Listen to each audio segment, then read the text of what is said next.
Pillow Talk. I'm Tasha Poino. This is Courtney. This is Corey. So obviously, as you can see, today these two are my special guests.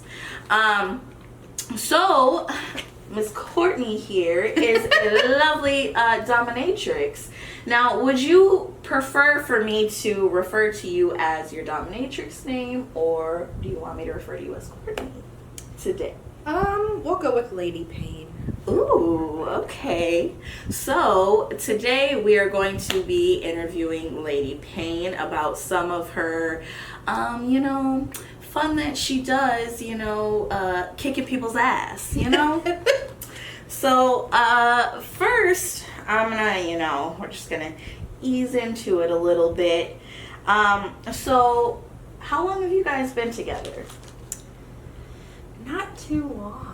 7 months now. Okay. Yeah. Pretty new. Yeah. How'd you guys meet? So we met through like a mutual friend of ours.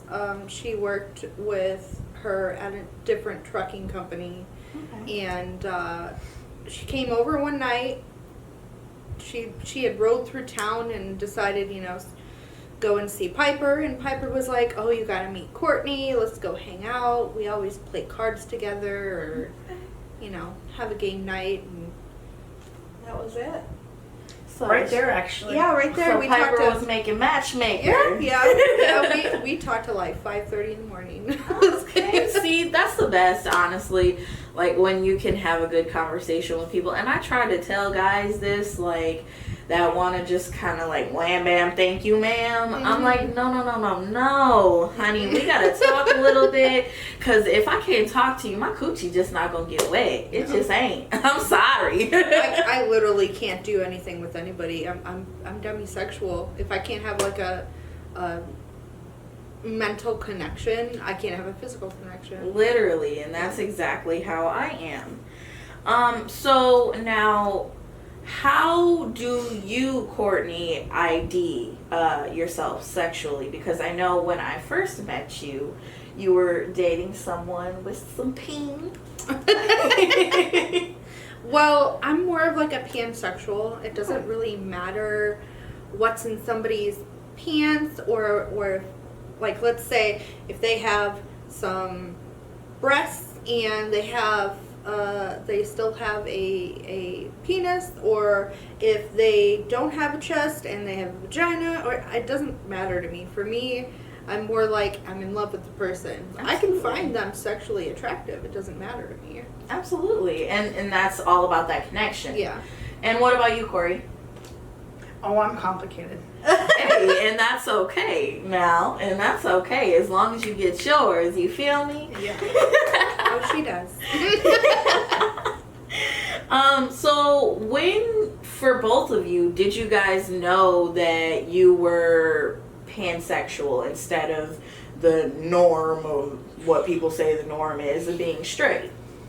Well, you kind of more consider yourself lesbian. Yeah. Yeah. Yeah. Just straight up. No gay up. She said, "Fuck that straight shit." Yeah. To the queer up. I get it. It's okay. Well, how long was it for you that you Oh my God, it's been like 5 years. 5 years? Yeah. Yeah.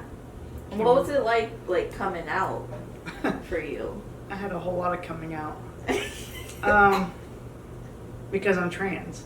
Okay. So there's a whole lot of coming out. There's a whole backstory behind that one. Okay. But it's still a work in progress in some areas.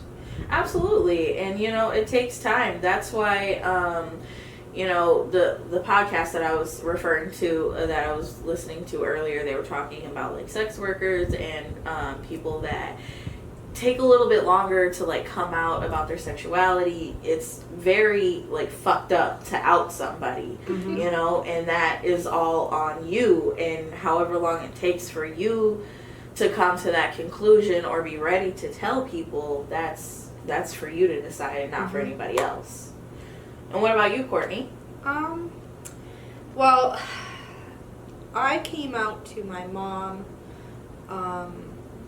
I think I was 16. Our school district here in town wanted to start a gay-straight alliance. So it was 2 English teachers who were married to each other. And they had noticed in their English class there was some kids that were gay or lesbian, bisexual, whatever, LGBTQIA plus blah blah blah. That's just way too much. First of all, like the new generation is just adding so much onto there. Oh. Second of all, we started the Gay Straight Alliance, and I decided, you know, how the hell am I going to tell my mom that I'm staying after school for this group that I'm a part of with these 2 gay English teachers? Like, she's going to fucking find out. Right. So, I'm on the way to the mall with my mom to get smoothies and just walk around. And I asked her, I'm like, hey, can I stay after school tomorrow? And she's like, for what? And I'm like, oh shit. I have to tell you now. So I have to tell you something, and like, please don't be mad at me, because I was raised in a Jewish household with a Catholic Italian mother and an Orthodox Jewish father. All that guilt. And oh my God, shame, All that guilt. shame, guilt, shame, guilt, Woo. shame, oy vey, guilt, shame, guilt, shame. Literally. Yeah, that's literally my whole life has been guilt and shame and oy veys. Have you guys ever seen Game of Thrones? I have. So Yeah. when they're parading them down the street with the bell, shame. That's literally what I picture. That is literally the whole entire, like, Jewish religion is just, like, shame. It's not like go and pay penance and, like, say your Hail Marys and tell them your sins. No, it's shame on you for doing these things. Lord. Don't do them.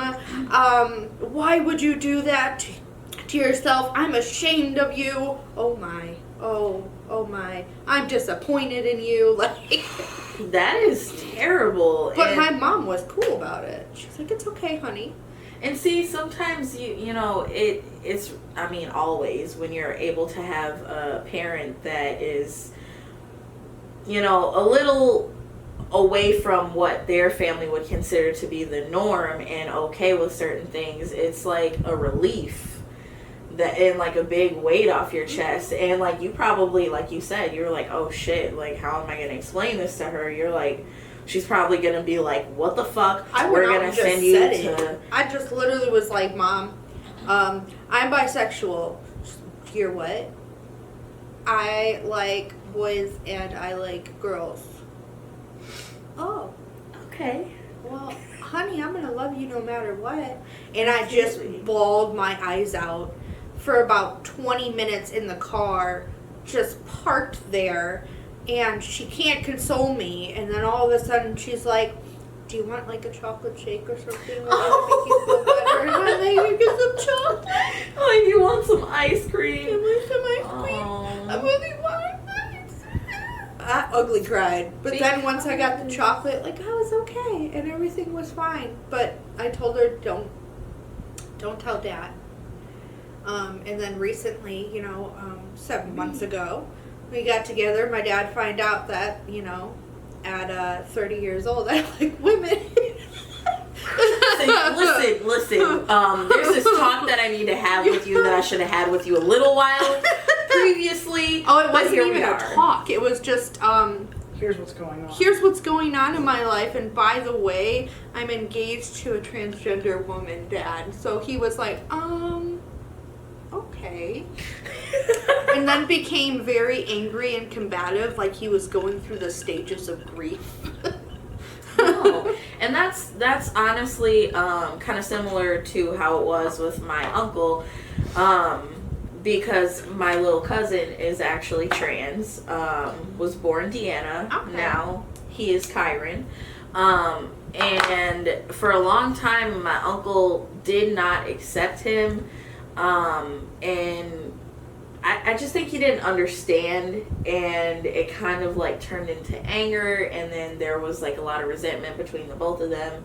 So it was kind of tough for him in the beginning. So, but after a while, he came to accept Kyron and learn that, like, this is my child.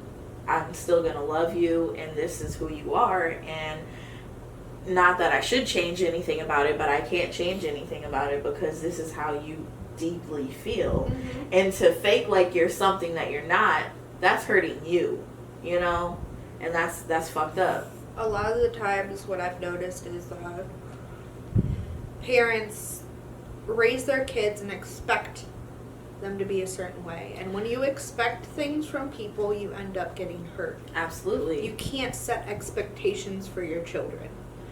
Absolutely. For them to be a certain way, for them to do certain things, college, sexuality, whatever it may be. And I know that rebellion sometimes from parents can be their loss of acceptance from those expectations. Absolutely. And it's honestly really sad.